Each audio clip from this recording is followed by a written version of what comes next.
伸出你的左手，看看手心之中是否有着这样一个印记。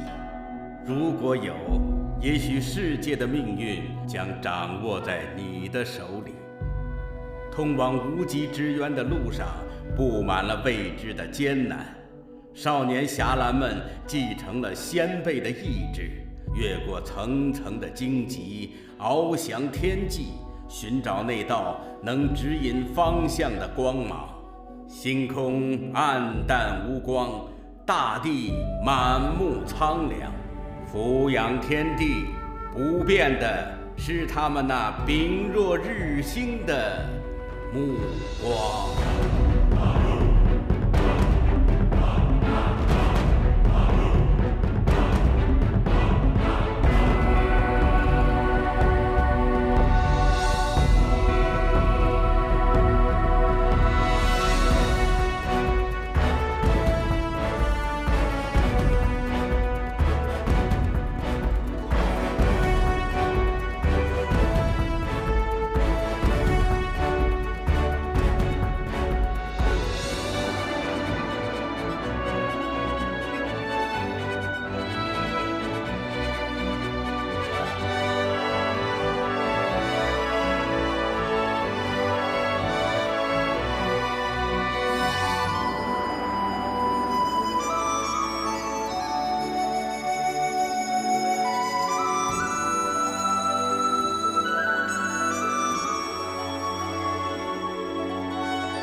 说起来，誓言确实不像其他的七魄那么凶神恶煞。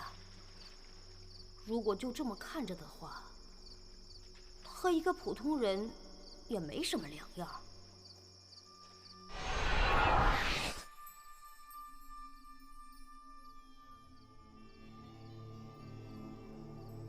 怎么了？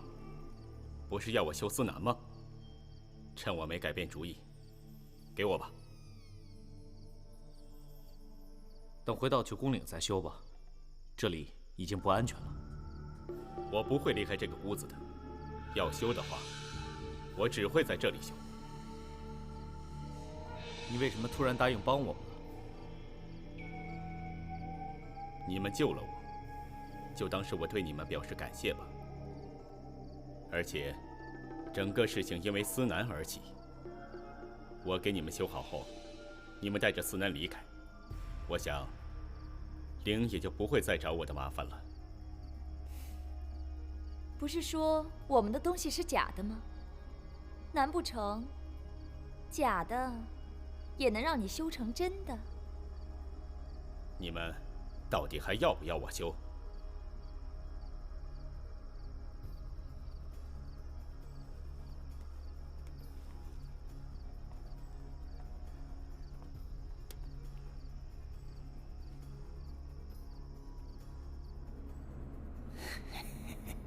人心真是充满了讽刺，能产生情感，却不能控制情感。不过这样也好，对我来说倒是方便了不少。只要稍微左右一下他的情感，他就能朝着我的方向不顾一切的前进。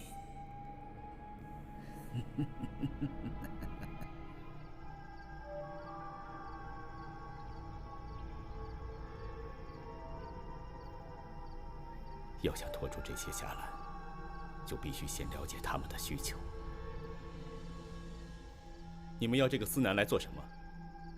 司南，当然是用来指示方向了。把那个磁勺给我看看。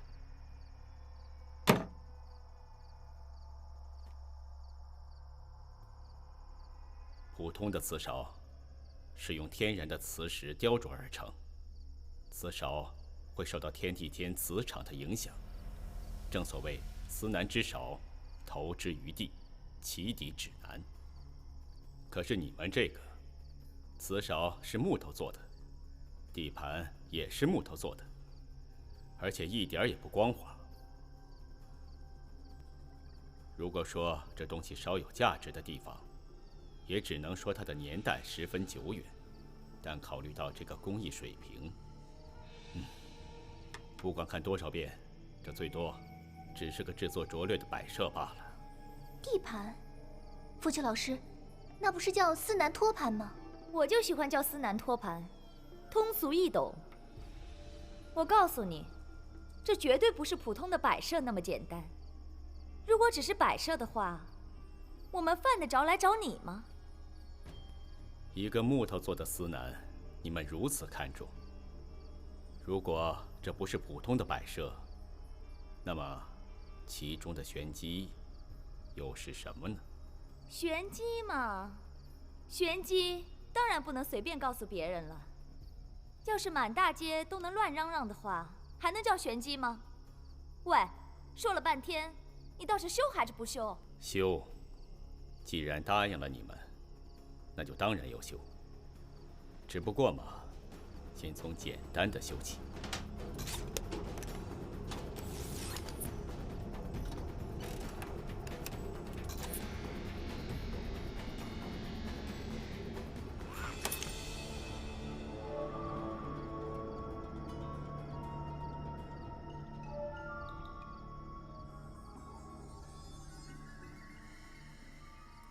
哎，看看吧，一个木头磁勺和一个并不光滑的木头地盘，到底能指示出什么呢？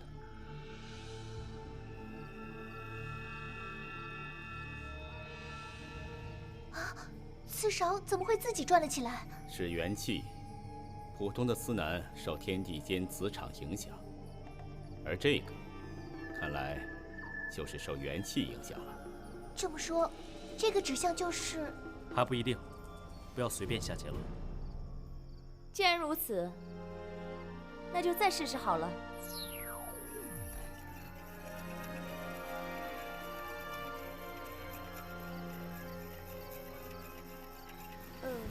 元气好像放多了一点儿。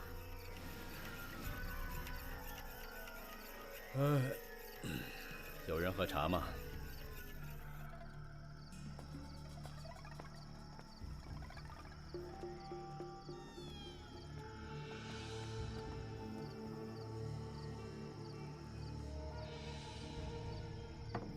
请用吧。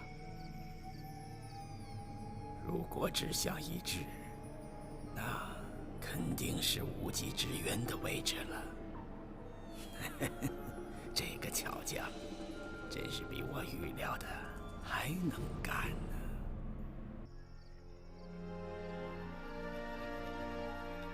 本来只是想尽可能拖延时间，没想到外大正着，更没想到那个司南竟然是靠元气驱动的。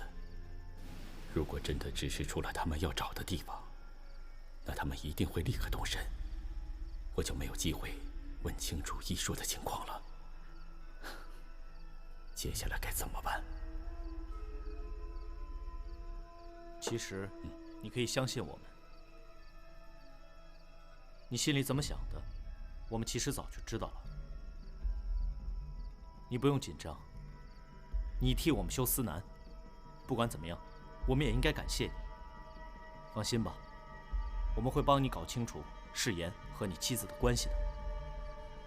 原来你们……这不值得吃惊。你一再拒绝我们，偏偏在我们要走的时候，跑来说愿意修司南。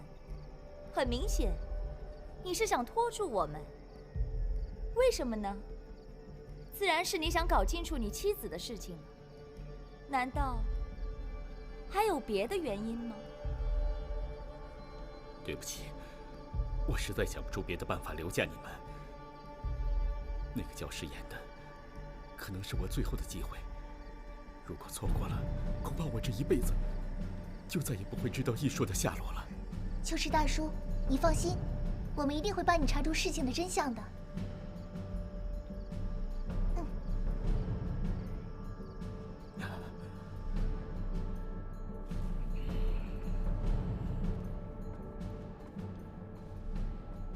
可恶！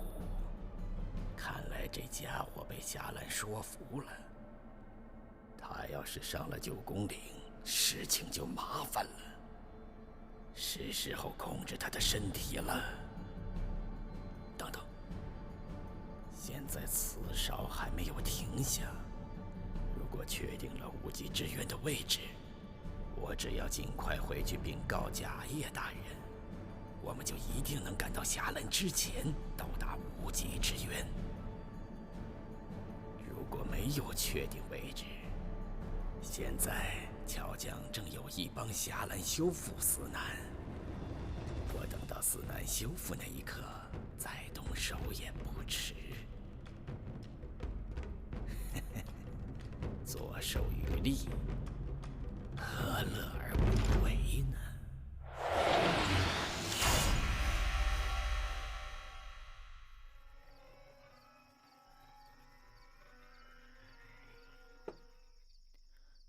刺烧停下来了。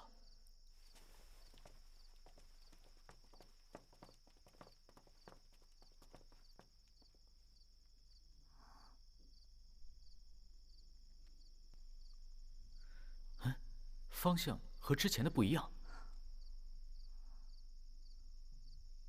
还是不行吗？现在可以确定的是，这个司南需要元气来驱动。但为什么不能指向？我觉得还是这个磁勺的原因。我刚才说了，司南地盘的木质非常古老，而这个磁勺的木质则比较新。你们等等。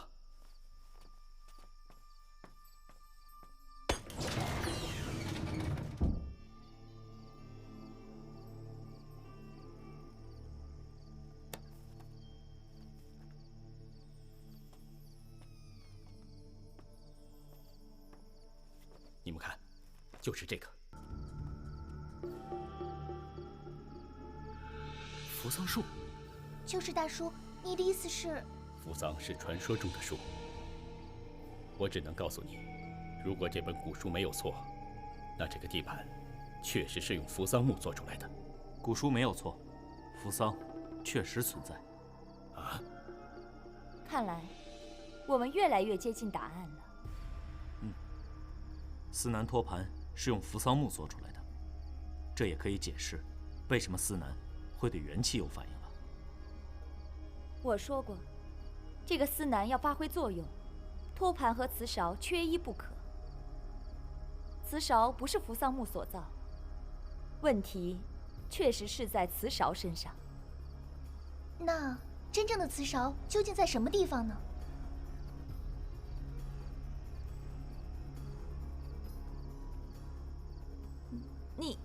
你看什么呢？你的发簪是不是用扶桑木制成的？啊，这根发簪确实是用扶桑木制成的，但这个和司南有关系吗？把它给我。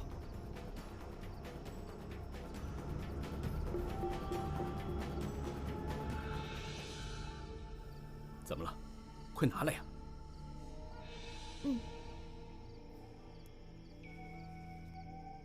喏，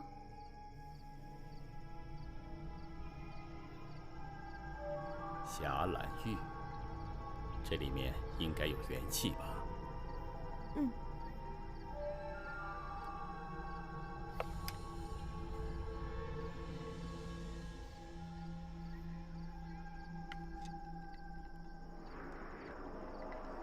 这是怎么回事？情况和之前的都不一样。有反应，但是不能转动，这说明什么呢？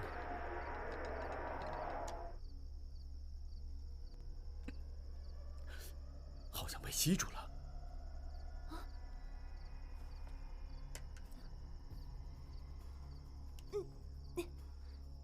这是怎么回事？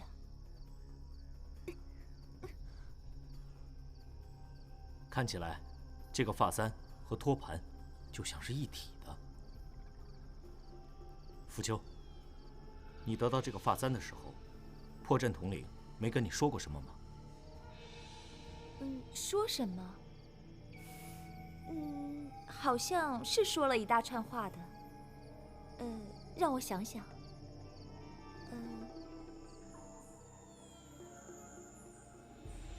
我得到这个发簪的那天，就觉得这个和别人的不一样。我感觉不到所谓的强大的元气，我也不知道该怎么使用它，甚至我不能把它封入我的体内。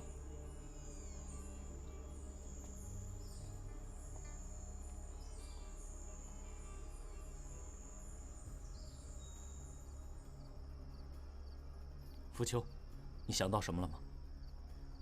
我记得破阵统领说，这个发簪传下来的时候就是这个样子，其他的他也无从知晓，只是告诉我说我注定在寻找中找寻答案。找寻答案？什么问题的答案？答案？为什么这个神坠会选择我？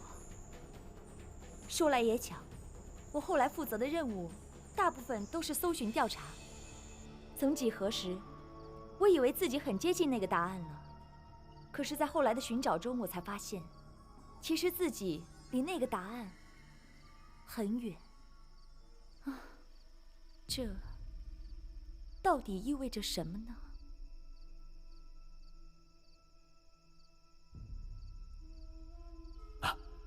把司南给我。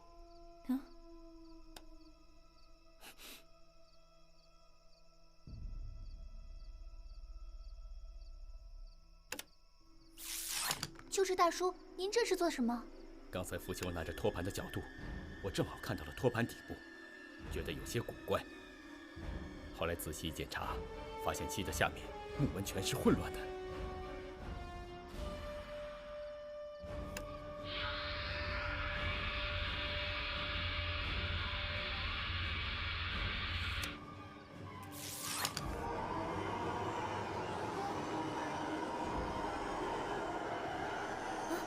这是什么东西？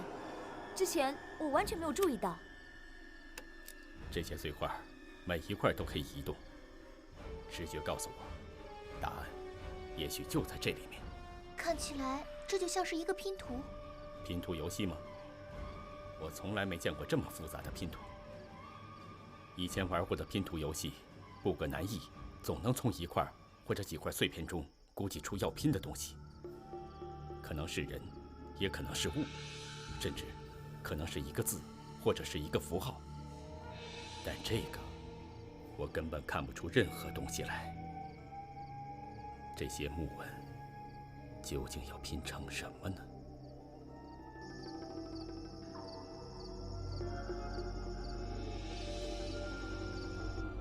鬼爪究竟在干什么？怎么还不动手？这个小子体内有灵力，很好，他的灵力也是火属性，这下好办了。哼，该催一催鬼爪了。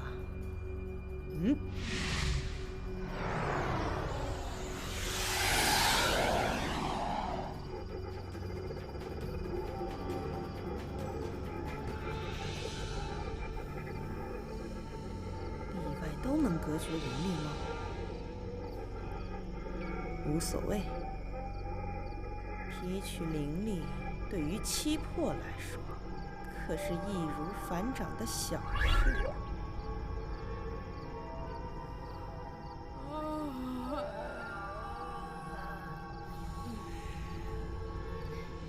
都过了换班的时辰了吧？千钧这家伙都不来替我。算了吧，我去叫他。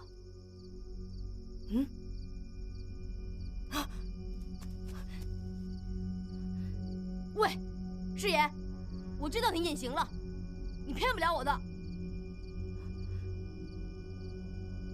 不会吧？真逃跑了？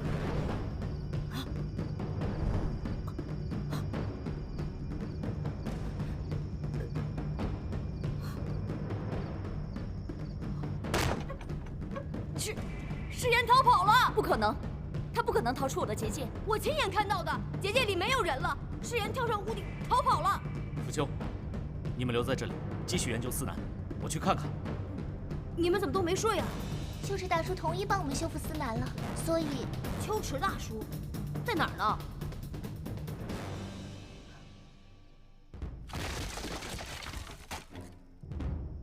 鬼谷暗语。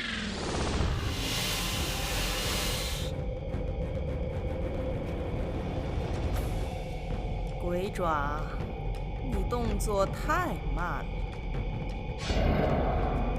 是你没有耐心吧？打乱了我的计划。不过没关系，该知道的我已经都知道了。而且，你既然给我制造出了脱身的契机，我又怎么会放过呢？